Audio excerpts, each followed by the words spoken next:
What is up, you guys? It's me, Sam Nova198 again, and today I'm doing a little video showing you everything that I got at MAGFEST 2026. And yes, I do know that MAGFEST has been over for about a little over a week now, and I didn't really do a video showing off what I got until tonight because I have been, well, not really tired, more just really worn out from last week. Not that I did not have a good time at MAGFEST this year.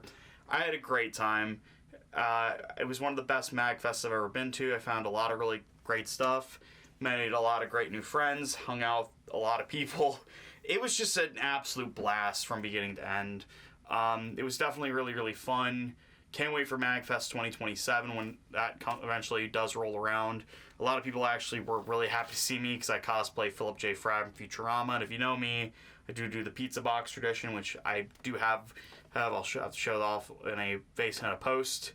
But anyways, MAGFest this year was pretty incredible, and I had a great time. And I did end up finding out some stuff that I've been looking for quite some time.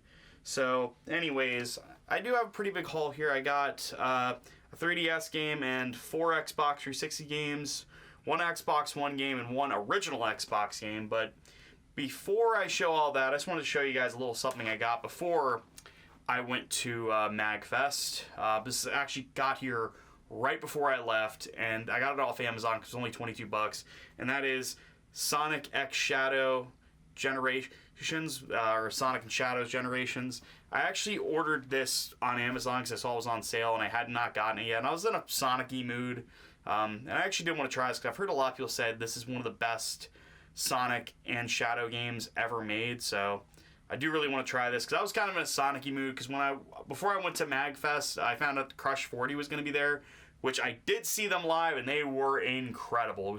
It was amazing, and you know, shout out to the MAGFest team for getting them there because it was just awesome to see them. So, and MAGFest this year was amazing, and I'm actually really happy to get that. So, got that right before I left. Now let's get into what I got at the convention. So, first thing I got actually was, I think, from Video Games New York, and this is a 3DS game, and I think it's actually kind of a rare 3DS game because it was a very, very late into the 3DS's life. I think the Switch was out by the time it came out.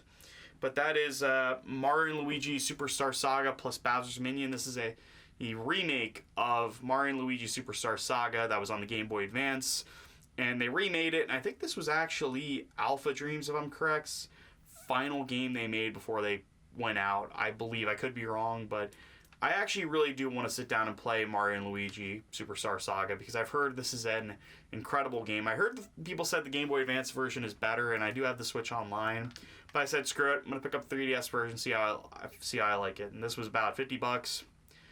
Not like the most expensive game in the world, but definitely was one that I wanted to get. So, moving on, next I got was a game I actually found in pretty good shape. Not the greatest shape, but definitely better than I've seen in most places, and that is Castlevania Lords of Shadow. This is the 360 era Castlevania game. This was by, I think, Mercury Steam, the guys that did the newer Metroid games, the side scrollers like Samus Returns and Metroid Dread. I know Retro Studios did Prime 4, but anyways, I finally got a good condition copy of this. Really happy to have it. So next up I got was from the same booth. I got Warhammer 40k Space Marine 1. This actually was a game I was looking for quite some time, and I finally found it for like a good price. I got it for $40, which I know people say that's a lot, but this was something I actually really wanted to find for quite some time because it was definitely, I loved Warhammer 40k Space Marine 2, and I actually do really want to try this. I know a lot of people said this is a cult classic, and I do really want to try this out. So anyways, I got that. Thankfully, I have a 360 to play it on, which, you know, I'm very thankful for. Next up, I actually picked up was Lego Batman 2 Superheroes. Now, I'm actually kind of in a Lego-y mood right now because Lego Batman Legacy of the Dark Knight's releasing in May, and I do want to play through this and the next game before the next one comes out, which hopefully that game lives up to the hype. I'm excited for it. I've got really hyped for it when I'm showing off.